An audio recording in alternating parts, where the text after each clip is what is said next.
Well, that probably got on air. Hey guys, how's it going? Today we're talking about episode 3, Wandavision, but really just some of the swirl of rumors cropping up. So, originally we were going to talk about New Mutants for this stream, just as a fun way to include my sister on the stream, just for fun, but she ended up not being available this weekend. And instead, we're going to do this stream. When I reviewed the first two episodes of WandaVision, I said I'd probably let a few episodes crop up before there'd be enough worth talking about. And that turned out to basically be one episode. The episode itself is pretty, we'll call it standard relative to the standards it itself had set. So it's a very weird, interesting, borderline Lynchian show where we have, on the surface level, just a sitcom. And, we've moved into I guess it's the 70s now, kind of following a certain pattern in these first three episodes. It's unclear if that is going to be the case going forward, but the episode ends with a bit of a different sort of change, but one that was very fun. They sort of shifted from standard to full widescreen aspect ratio as the character basically gets booted out to the real world. However, so, like, on its own, I don't really think the episode really did anything to really warrant a whole other stream necessarily, although it is still a fun episode, and I do applaud it for just how committed it is to the sitcom thing. That's what makes it so fun and different from the rest of the MCU. I was kind of flipping through Disney Plus and looking at a lot of the other MCU stuff on there, and it really all kind of follows the same pattern, like, especially the shows outside of like this and maybe Runaways. Agents of S.H.I.E.L.D. did do some different things too, but this is very different, it feels like, from all of that. But the real reason we're going to talk about it is, and the reason you're probably all patiently waiting, is about that thumbnail. I do want to get this right out of the bat. That is not an official Marvel image. I'm normally very stingy about using this, but it's kind of what we're going to be talking about for this stream, so I decided to just bite the bullet and use it because it's the only image of it existing. It's by the Bat Flash Hunter design. Right, the link to his Instagram account and where he posted this is right at the top of our video description. I encourage you all to go check it out yourself because that's a really cool graphic artist who put together his own concept design for an MCU style Magneto with Viggo Mortensen. But it kind of gets into these rumors that keep swirling about around the show. That same friend who texted me asking me about this show and basically inspiring the first stream about it concerning the question of House of M, he was reading up about future episodes and stuff and feels more confident than ever it will include aspects of House of M. At which point, Magneto definitely does come into play, and a surprise appearance, not necessarily by Viggo Mortensen, because that's just a random fan doing it, so don't get too excited about that idea, but of Magneto, maybe even Michael Fassbender, is in the cards. Last stream I did want to downplay some of people's excitement about there being some big MCU style event or us kind of going in like a full House of M mode because the show seems a lot simpler and more character grounded than that, and I do want to repeat that sentiment. However, there is this other side of it that I was thinking about a lot watching episode 3, where it's like, well, Marvel owns it all now. Got all the cards. They got most, like, pretty much every film property back with like maybe one or two characters exception, and even then they can work with those companies to still include those rights, like Spider-Man. Um, there's clearly a plan to include the Fantastic Four and the X-Men in some capacity in the MCU, and that will likely require changes to the timeline just to explain the existence of mutants. The Fantastic Four can kind of be introduced as a new superhero team. That's a lot more difficult for the mutants just suddenly cropping up without there being some sort of change to the rule of the Marvel universe, like the Marvel Cinematic Universe. WandaVision is an excellent vehicle to do that, but it really feels like, well, like this show's going to have to really start pumping the gas and maybe even breaking from the sitcom formula to accomplish that goal. And I think at most we're going to get the first little inclinations of it. Maybe a cool episode where Evan Peters shows up. I still don't know whether or not that's true. That's just what I've heard. But if all this happens, like I still wouldn't expect much more than a small appearance. That being said, episode 3 really has a huge moment where, well, first of all, I guess we should talk a bit about how the twins are born. The show is kind of pumping that gas in that regard. We're not dragging out this pregnancy one bit. In fact, it's occurring at a very suspicious and giant pace. At one point, Vision kind of has a lucid moment where he recognizes everything is wrong, and Wanda just sort of snaps him back, and they just keep going with the sitcom formula. It's a nice example of that sort of thing I was talking about, where we start out real simple and by the numbers in terms of a sitcom, and then every once in a while there's just this creepy overtone to something, and they're clearly trapped in some sort of realm. But it also feels like a lot of this is under Wanda's control. So I'm not entirely sure where that starts and ends. But regardless, he gives birth to Tommy and Billy. It's so surreal. I don't know. It's happened a million times now with the MCU, but seeing and hearing these comic book names just appearing in the world of Marvel, it's one thing when it's like Iron Man and Captain America, these big names where it's very easy to have envisioned them being these movie characters even before they were actual film characters. But boy, when we get into the more obscure stuff that I don't think I ever really thought we'd see, like the Young Avengers very much being a presence across the MCU at this point. We have Kate Bishop, Cassie Lang, and now the twins. That's exciting to me. And obviously they're just wee little babies now, but we all know that can change very quickly. And that was a cool scene, but also like we kind of are jumping between like sitcom moments and me like thinking about all these things and like while the twins are being born. It's a very interesting little moment. So that happens, and then meanwhile, the sorry, I want to call her Captain Marvel, but more accurately, she's just Monica Rambeau at the moment. Kind of comes across. What am I trying to say? Like, or she's helping out, and they're looking at the babies and talking about twins. And Wanda's like, "Oh yeah, by the way, I'm a twin. Yeah, like, I had a brother named Pietro," and like she kind of gets a little sad. Monica turns to her and goes, "He was killed by Ultron, wasn't he?" And then Wanda turns on Monica and is like, "What did you say?" And kind of gets very hostile. Meanwhile, Vision's out in the front yard, and one of his neighbors and Catherine Hahn are like, kind of asking questions about Monica Rambeau and very clearly implying she's a threat. And basically, Monica gets booted out of Westville or whatever they're calling it, the town. And we see what the consequences are of that a little later. But basically, they just kind of like Vision comes back and it's like she's just gone. And he asks Wanda like, "Oh, what happened to whatever Monica's name is in this universe?" Agent 29416 says, "Just came in, we'll catch up, but wanted to say hi." Well, thanks for joining us. Yeah, so basically, we. Well, what else happens?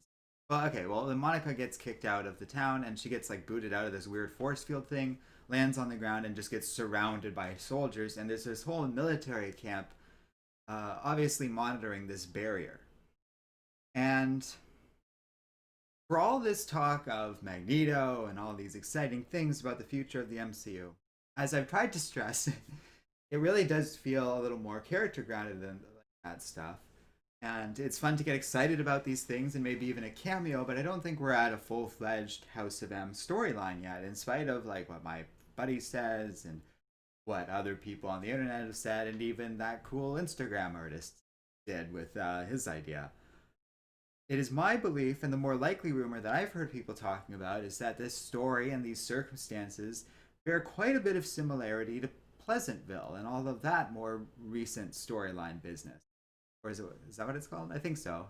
Yeah, well, that's what I wrote on the title, so hopefully that's right. But like the stuff that kind of predated the change in Captain America. Meanwhile, there's also all those rumors about Chris Evans returning, which is very interesting considering that's the voice that I am more certain than ever I heard in the earlier episodes. So, a lot of interesting stuff kind of floating around in the air of this show. And while I do want to caution people about getting too excited about there being too epic of a thing, I would expect some sights. And I would also expect at some point Wanda to get really strong with her powers and maybe start really seeing things. And that's where I expect we'll see some sort of Quicksilver and maybe even a glimpse of Magneto in some form. But I don't expect it to be a huge role. Kevin Feige was asked, like, hey, oh, Quicksilver is going to appear in this show. They were kind of talking about that. Or any other members of the family of Maximov's going to appear. And he just smiled and says, oh, that doesn't seem like something that I would want to reveal at this time. And it can very much happen in any form. Here's something to think about, because this is all a show about television and screens and like video technology and stuff.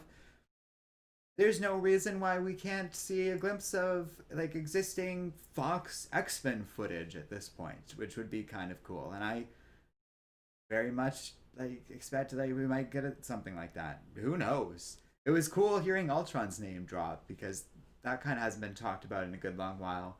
In part because of the whole legal thing that went on between Fox and Disney over the twins way back in the day.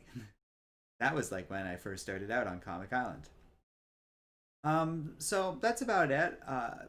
If no one really has any questions or anything, I guess we'll leave it at that. Those are my thoughts on the show so far. I still thoroughly recommend it. I'm still a little flaky on Disney Plus, to be honest.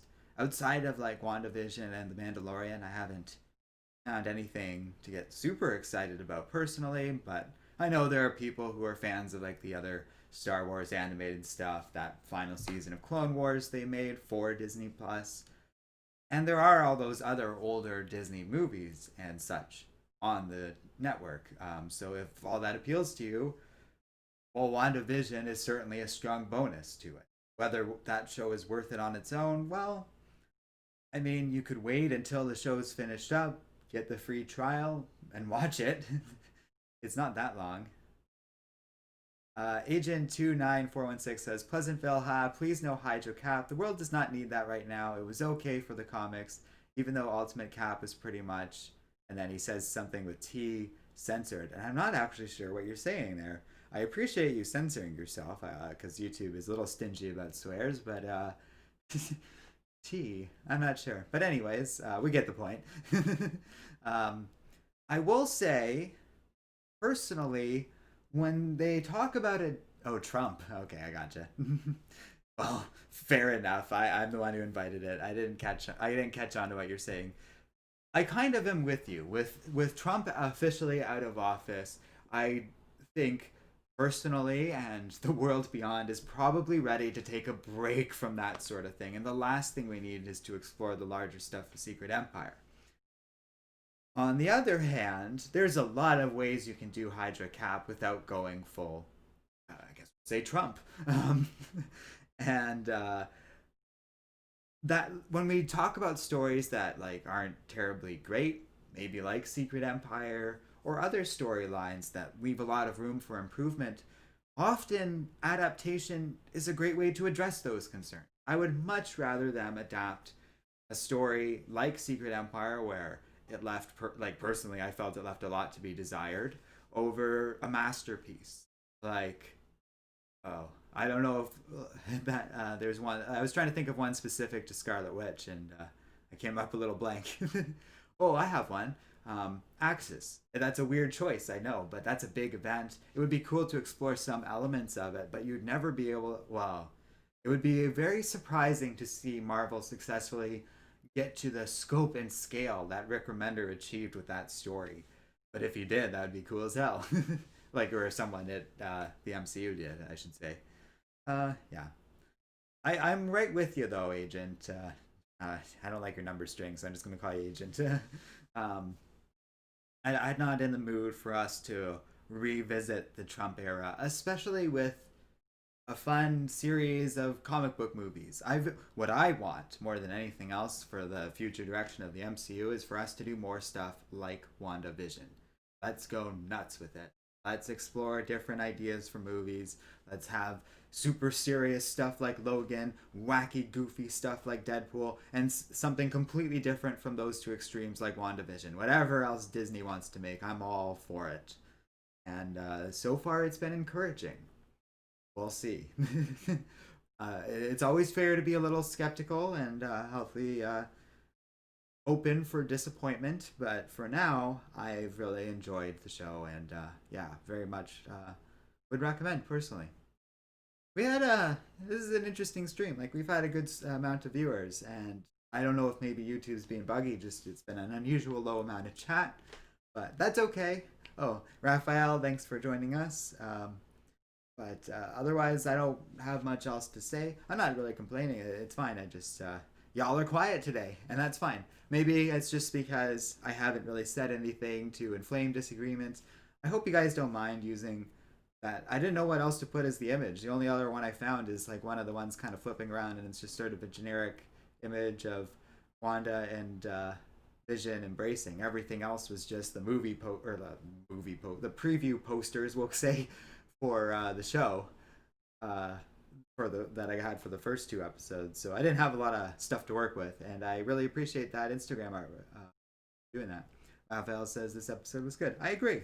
It really maintains the quality of the show. I noticed it was a little bit longer than the first two, and then I was kind of looking at the run length of The Mandalorian, and I noticed over time in the first season, the runtime sort of accelerated to the point that the last episode was basically the standard length of an hour-long show. That does kind of open the gates a little bit for us really going a little bit nuts about some of these Wanda things. And Raphael says, glad it's picking up the pace. And that's kind of what I was about to say. We could really break at some point from the sitcom formula completely and go in a completely different direction. Kenneth Robinson says, best episode by far. I just want answers already. LOL. Well, that's interesting because the impression I'm getting from those comments is some of the people who were a little colder on the first two episodes, I just appreciated it for how bold and different it was. If the next 7 episodes are nothing else but just us exploring and lampooning different sitcoms, I'd be okay with that. I understand people might be a little disappointed just because, especially because it's been so long since we've gotten other stuff from the MCU. But this is so different and interesting and weird. It kind of gets into the sort of creepy type of horror that I like. That I am all for what I've gotten so far. Agent says, I think they showed Agnes has some control over the city when she told the hedge guy to stop. Right, I forgot to say that.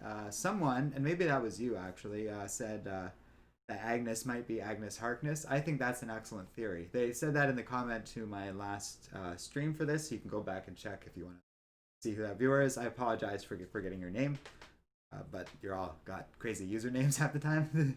But whoever said that, I think you're totally right. Agnes Harkness is a long connected character with Wanda. And based on this episode, I'm increasingly thinking that whether or not this is a Pleasantville type situation, Wanda seems to be almost completely in control of the world around her.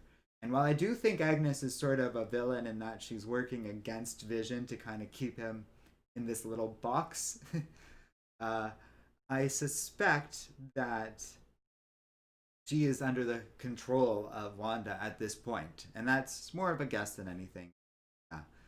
Kenneth says, first 2 episodes were certainly entertaining. Love Kitty from that 70s show cameo. And you know, the funny thing about that is I saw, her last name is like Joe Reap or something like that. She was interviewed by this article, and she was saying, oh, well, my son just desperately wanted me to be part of the MCU, so when this opportunity came along, like, he basically made me take the role. And I thought that was so funny, but it's also kind of fun because it feels like they can get actors like that who are part of like older sitcoms just to evoke that sort of content, which I think is a delightful idea. I like that word, but it just nicely summarizes my feelings about this show. Like, it's not terribly epic or like action packed, but it's entertaining and funny. One thing I said about the first 2 episodes that I'll say about this one too is the actual sitcom-y style humor. Like, it kind of works on a couple of levels, but I still find it funny on its most basic level. Like, just the goofy sitcom jokes make me smile and laugh still, even though they are kind of dated sometimes, intentionally so, it works for me. In part, I think because Paul Bettany and Elizabeth Olsen are such strong actors that they got good delivery. They're used to, I think, working on a higher caliber than this, so they're able to really give these lines like some flavor, and also they work in the creepy stuff when it suddenly shows up out of nowhere really well. Raphael says, "I have a feeling that at the end of all the Wanda stuff and Doctor Strange, she's going to be too powerful and might sideline her, and they might sideline her in a way." Well, that'd be interesting. I could see it really comes down to how many roles Elizabeth Olsen wants to take on. If I was her and I was looking at this from my own personal brand standpoint and also wanting this character to have a full life, like giving her the benefit of the doubt there, assuming she's not just approaching this all cynically, but someone who's doing a show like this, she's so committed to it, it feels like that's not the case. I would personally want her to have a chance to really shine as an Avenger before maybe taking a step back, like Chris Evans and Robert Downey Jr. and all the actors eventually will want to at some point or another. But the mileage for these actors varies quite a bit. And Elizabeth Olsen really hasn't had a big starring role quite like this. She's sort of been floating around different Avengers movies at this point. So she might want to still kind of have a future in the MCU. The fact that she is in Doctor Strange and this is interesting. Got a future one way or the other. How long that future is, I agree with Raphael. That's up for debate. Tennis says, "I feel like the epic is still to come." Well, like I said, there's room for it, certainly. I don't know if it's going in that direction. I would kind of love this show for if it just fully committed to not doing that. Um, Raphael brings up a point that I kind of wanted to talk about too, actually. Also, I think she might have remanifest an Infinity Stone. I think that's why she's sort of created this little community and sequestered it off from the rest of the world and is so desperate to kind of keep it under her control. Because Vision very clearly has the soul gem on him again, which would mean it would have to have been recreated, which might have horrible consequences. And she might want to keep the outside world out, especially the other superheroes, knowing perfectly well that that is a dangerous thing. Agent says she might be trying to make Wanda's job more difficult to see how far Agnes will go. I think you're trying to say, in a way to make her push herself, an antagonistic mentor. Hey, that's a cool theory. I never thought of that, but that would be really neat if true. She does. Agnes, Catherine Hahn's character, like the wacky neighbor, does seem to be exhibiting some sort of subtle control over Wanda and Vision, especially Vision, like as we saw in episode 3. Shadowcatcher says 21 minutes late, but I'm here now. Shadowcatcher, at some point you commented that you live in some time zone that's 5 hours before us, which is actually very strange. If I correctly interpreted that, you're in American Samoan time. Unique, but I really appreciate you making streams when you can, because that must be quite the time jump. Usually, because I know even Joey, who lives on the West Coast, is only 3 hours before us. So I was like, oh wow, that's a very interesting thing. My thinking is you either live. Oh yeah, you said Samoa, yes. Okay, that's kind of what I interpreted, because the other options were less likely. It felt like, because you'd have to have excellent internet connection and English speaking. But yeah, and that's cool. I just really appreciate you making these streams. That's difficult. The way we schedule stream times is really based on when most of our viewers are active. It's just in an effort to try and give as many people an opportunity as possible to watch these streams. And I usually will keep it within that for that reason. If you are one of those people who unfortunately live outside of that time zone, I do apologize. But there's a whole world for that, and there's no way to do that without excluding some people some of the time. The good news is those times do shift, especially as the pandemic's kind of waxed and waned. I found when people are active has changed over time, so our streaming times might kind of change a little bit subtly over time. They're getting a little later too, which might help some people. Of course, later is a very relative term. Raphael says, when Monica Doherty flew out where Wanda is in, she kept the clothes she had on in that reality, meaning something is going to be brought over to the MCU reality. A fair point. I think that also explains. They said this show would explain what Monica's been up to since the 90s, and I think this will explain the lack of age discrepancy. I feel she's been caught up in whatever's been going on here, and like time jumped because of that, or something, maybe. Or maybe she was trapped in the soul gem. Who knows? Shadowcatcher says, my wife is in IT for the government, so we get decent internet. Yeah, okay. We don't need to comment on that too much for the sake of your privacy, but it, you know, if you're from American Samoa and you guys spoke English, that I could have guessed there was some sort of connection along those lines, which is cool. I know enough to have known that. Put it that way. Agent says Monica was the kid in the 90s. Oh, she's the kid. Oh, that's interesting. I didn't realize that. I thought she was the mom and Carol's friend.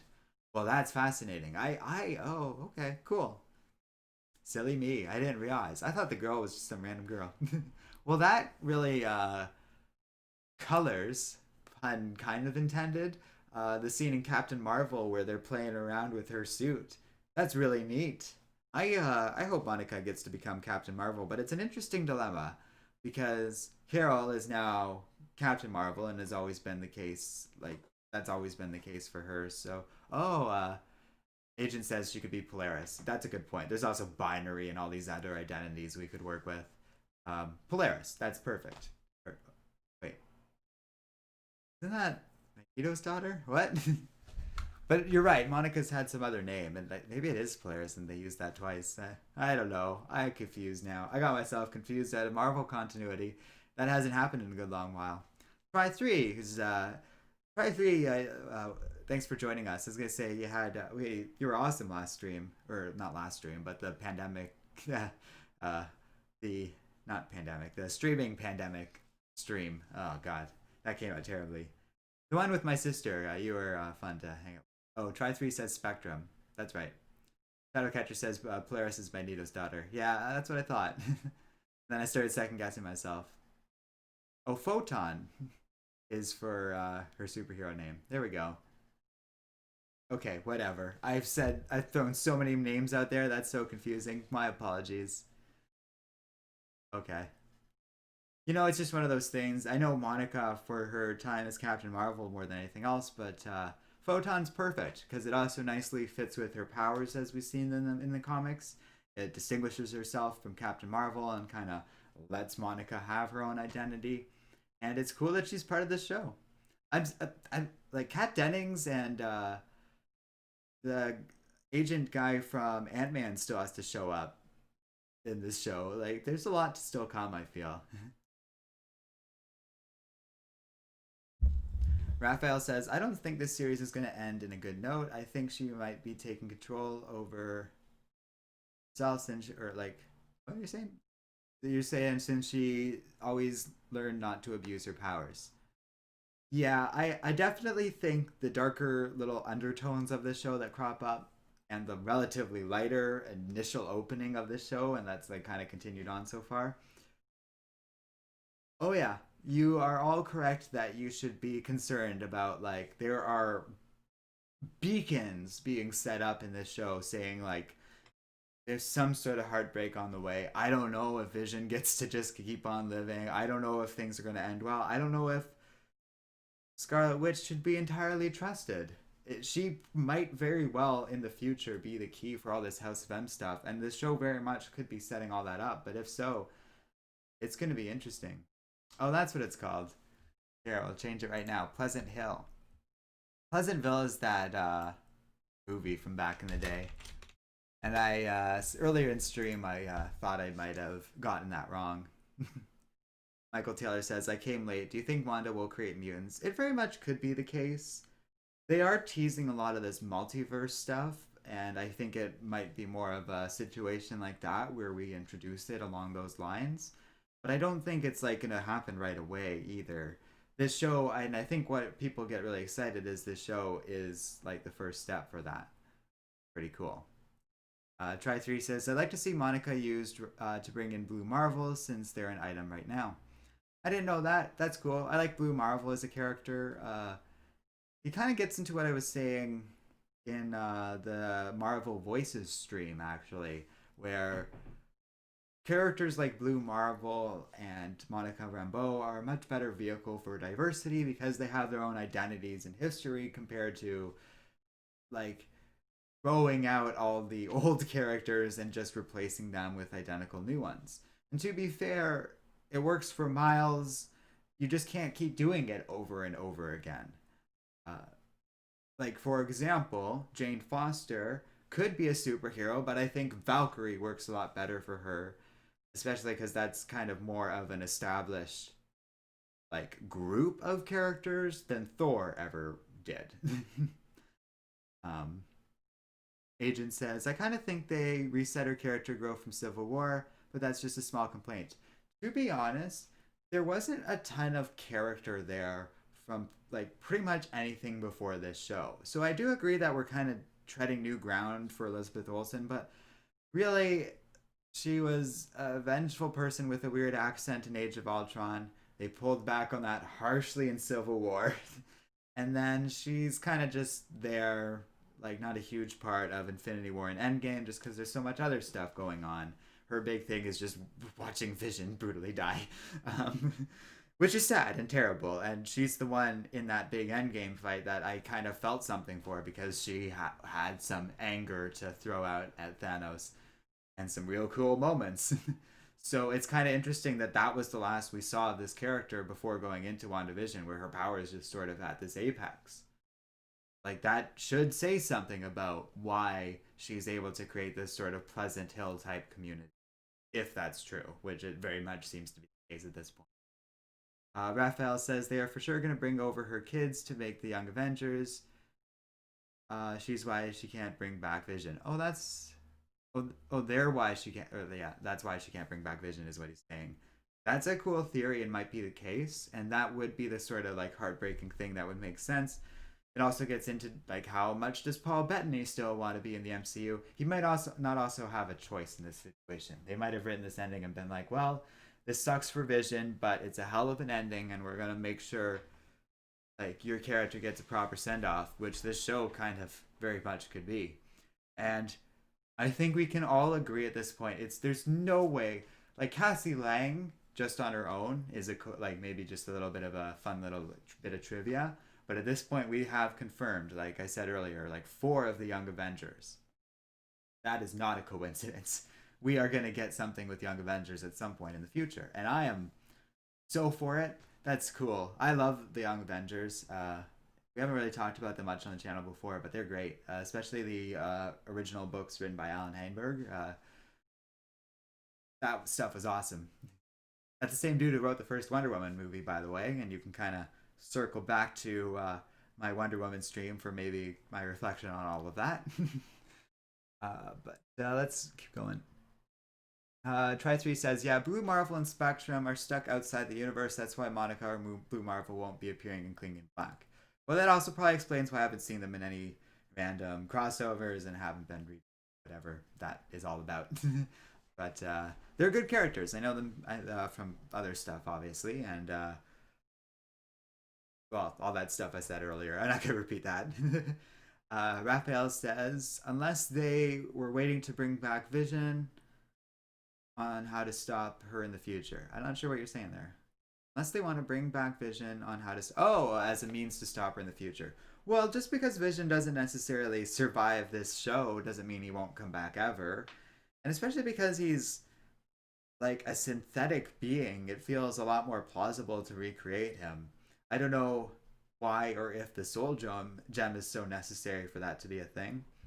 It should be also noted that like Vision was kind of specifically almost created by Thor just to like I guess help out with, I don't know. It's interesting I think that might still be a plot point in the future, in which case, you know, I hope they still get to exist outside of like this show. And I don't really think this is going to be like just season 1, unless, I don't know, Disney wants to do another season, and Elizabeth Olsen and Paul Bettany and I guess the creators behind the show all agree to do another season, which is possible, but I wouldn't assume is going to happen. Michael Taylor says, I heard Wanda might cameo in Spider Man 3 and be the villain in Doctor Strange 2. And then right after, Agent says, I doubt she will be the villain of Doctor Strange 2. Personally, I like the idea of Wanda like having to deal with this corruption, it leading to some sort of crazy movie where uh, reality gets rewritten. I could see Doctor Strange 2 being the case, and maybe like not play up the villain thing, but just sort of she struggles with this, maybe comes past it, and then gets to have a big Avengers movie at some point in the future. Because, like I said, if I were her, I would want some sort of big vehicle to sort of close this character out. And you certainly don't want that to be her in a villainous role, like losing her mind and like succumbing to overwhelming power, which is an interesting element of her character. But a cool part of it is her kind of coming to terms with that and like working to make amends, like for it as well.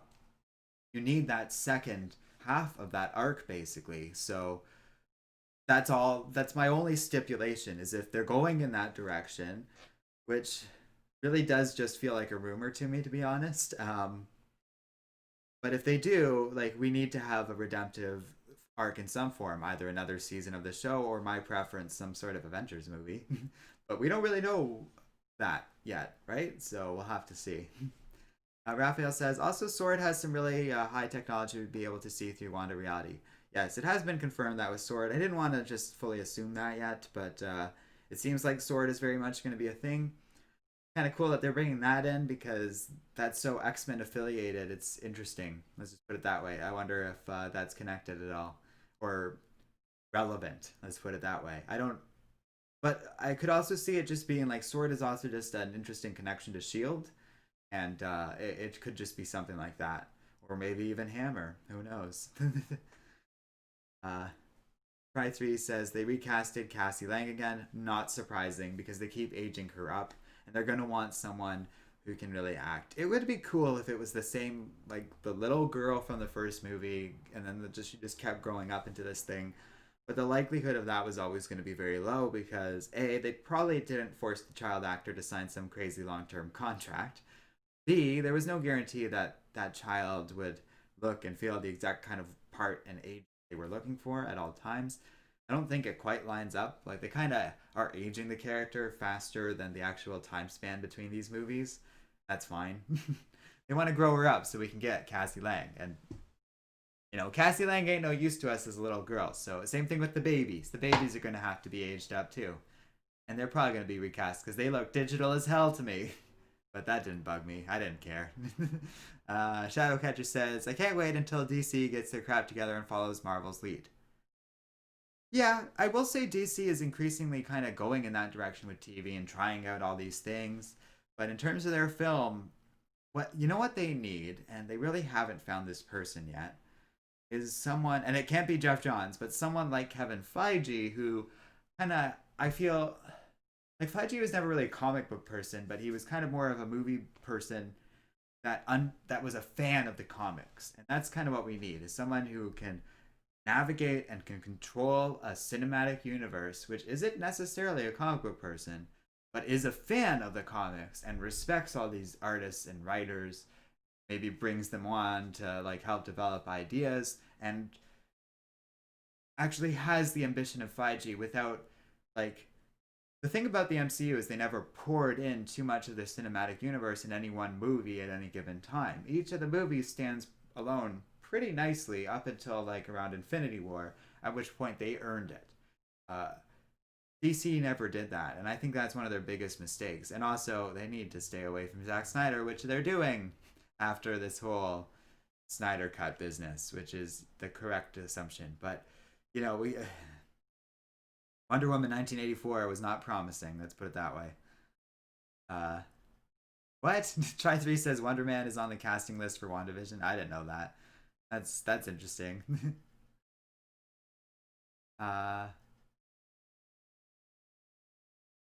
Oh, Try 3 says, so the actress who played her in Endgame is already out of the role. I didn't even know she was in Endgame. I forgot. I guess didn't remember that. I don't think that's a huge deal. How old was she in Endgame, or what? Like, I don't remember that at all. Raphael says, I mean, who was watching the show like that? Either good technology or power and character. I'm not sure what you're referring to there.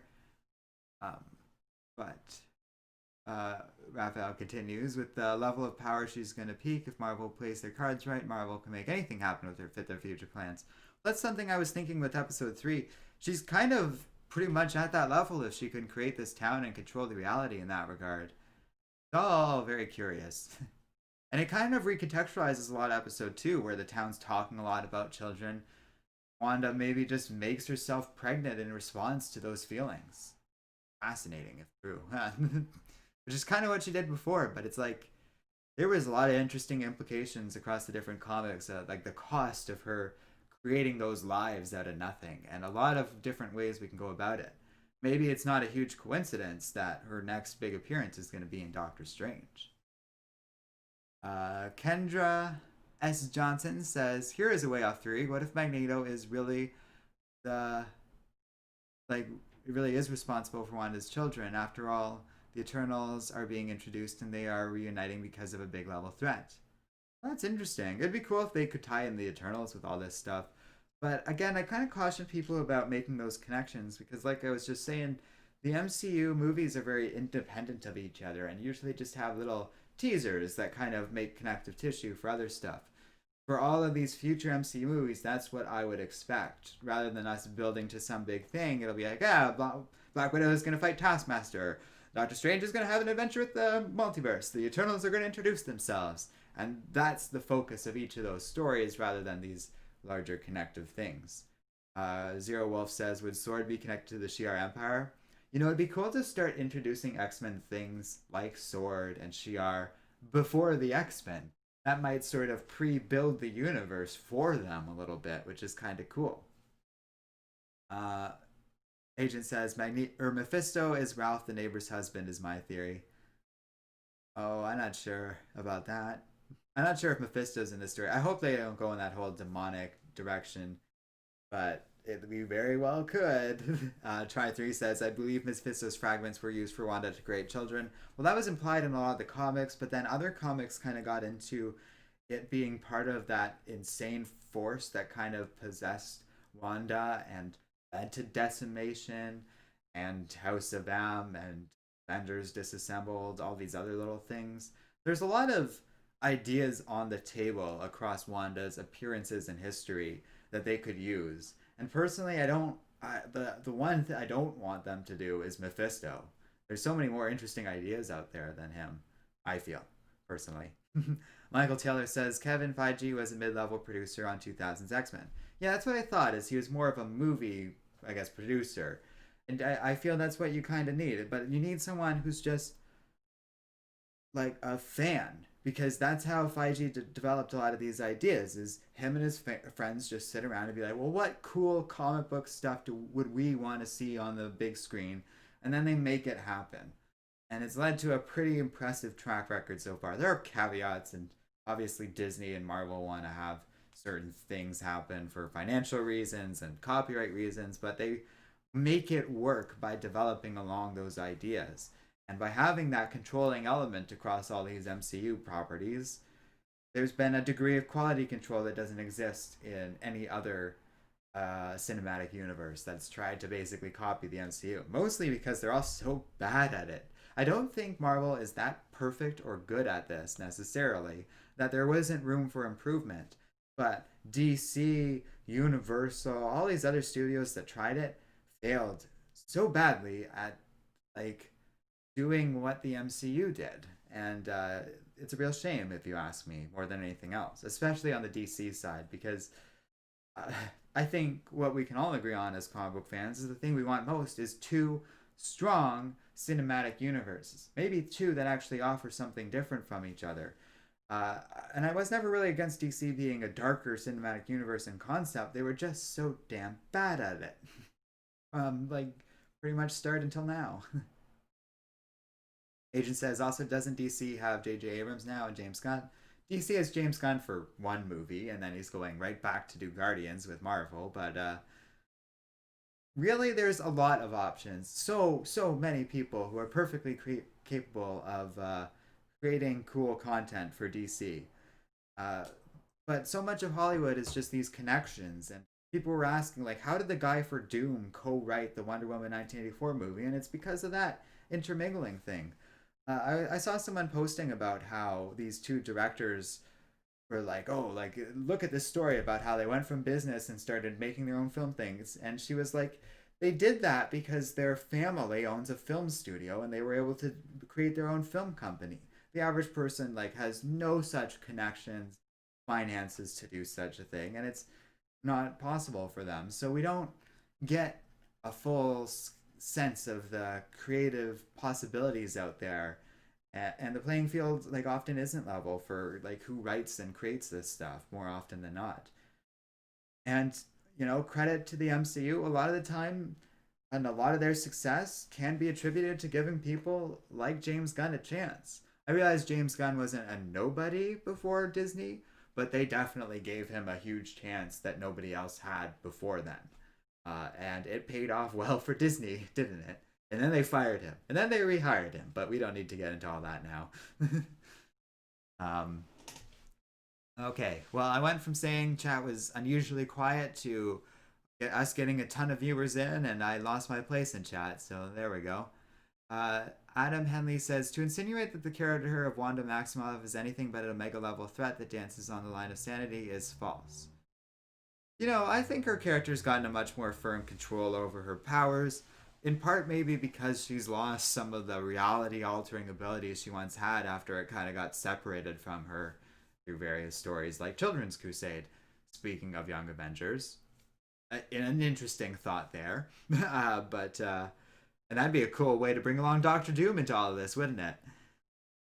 But regardless, I think Wanda can be a lot of things. You have to remember, before all of this, she was just an Avenger for decades and decades and decades, with much more vague powers, and just kind of part of the team and kind of an emotional center of the team for a long time. Like, she, more than a lot of other characters, has been just in terms of issue count, has been an Avenger.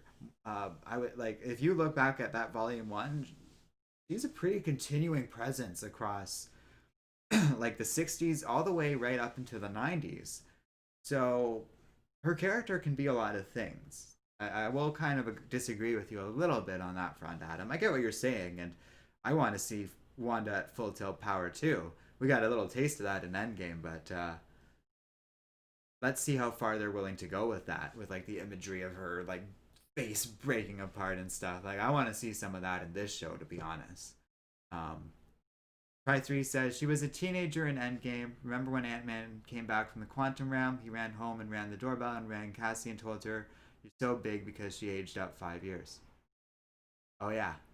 Oh, okay. I thought that was us. When I do remember that scene now, and at the time I kind of thought that was our first glimpse of superhero Cassie Lang.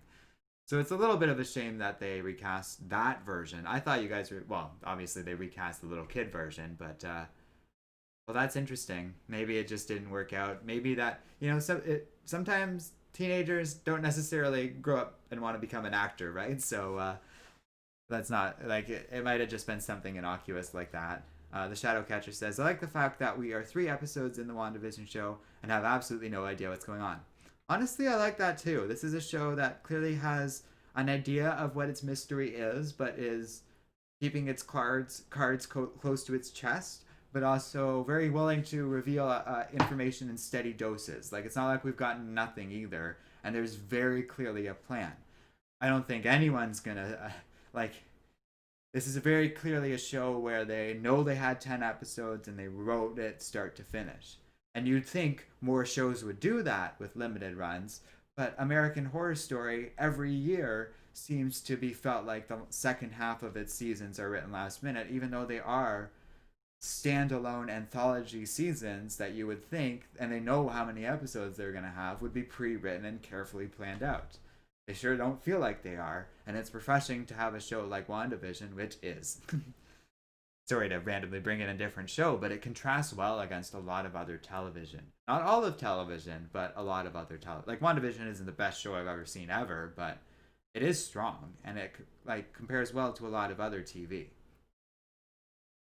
Raphael says, I don't think mutants will be native to the MCU. I kind of feel as though we're gonna create a timeline that's merged and melded, and where they are native. Uh, that's what because that's where I feel the multiverse stuff keeps getting teased. Rather than having the X Men in a separate universe and them coming over, I think some sort of cataclysmic event of some kind is going to happen. Maybe around Wanda's character that leads to some sort of merged timeline. Maybe they are very much setting that up here. Uh, I feel as though if Evan Peters does show up in this show, which is entirely possible and has been rumored, uh, it will be a hint of something like that, where they're going to basically say, like, oh, we're going to create some sort of amalgamation with the Fox universe. So people that have a vague identity, especially with like Hugh Jackman's Wolverine and other, major elements of the Fox X-Men, that history will exist, even if I would suspect maybe a lot of those characters are going to, well, a ton of those characters are going to be recast, and maybe some of the history is going to be ignored and rewritten because it's going to be very much a new timeline. They're going to kind of evoke that stuff, maybe. I don't know. We'll see.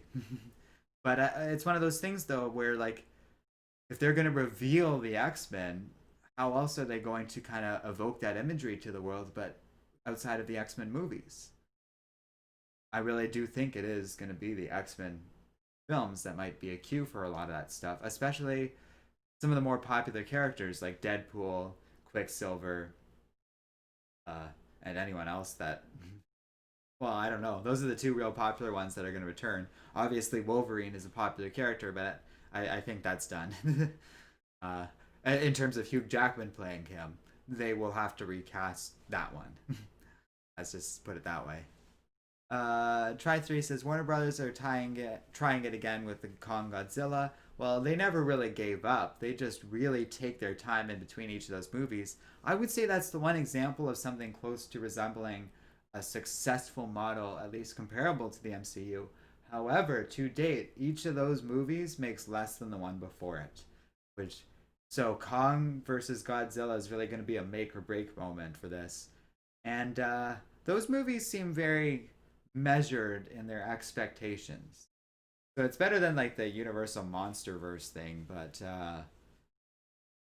it's not quite the same. I think we can all agree it's not the same thing. Try3 says, I never understood her hex magic. Nobody did. You don't have to feel bad about that. That's a well regarded thing among, or like an often cited thing about her fans, is that her powers are very vague and opaque, in that like they're hard to fully understand, and they're really what is convenient to the writers. To be fair, that is true of most magical characters. Very much Doctor Strange, but even like Constantine, like any magical character, really, it comes and goes based on weird. Based on what like is convenient to the writers at the time. Sorry, I got a weird message in chat for a second there. Try3 says, yeah, the actress who replaced Cassie Lang was experienced and already famous, so it made sense. I don't love how the MCU, like most film studios, is just so desperate for big names that they sometimes eschew what might be the best choice for a certain casting, especially when it comes to superhero characters, but often they do kind of find a way to navigate that. They pick big names, but also ones who are pretty well suited to the role. And when they do find the need to cast someone relatively unknown, like Tom Holland was a much smaller name before he was cast as Spider-Man, but he was a good choice for Peter Parker, in my opinion. I've certainly heard people disagree with that, but yeah. Adrian, thanks for joining us. He was saying, I was thinking Avengers Endgame could be a good catalyst for the mutants. That's the only thing about it being like some big epic event like Secret Wars. They kind of just did that with Endgame, and I don't think they'll repeat themselves. So that's where I feel like Wanda might be a good vehicle for this, because it's more character driven that way and can get into more strange, different, like alternative universe style hijinks where the reality gets recreated completely rather than us having some big epic bad guy. It might be that Scarlet Witch is that big epic bad guy, but not along the lines of Thanos or any other traditional villain. More of her internal struggle, and eventually the heroes having to stand up to her at some point or another, maybe. But we'll see. Shadowcatcher says, glad.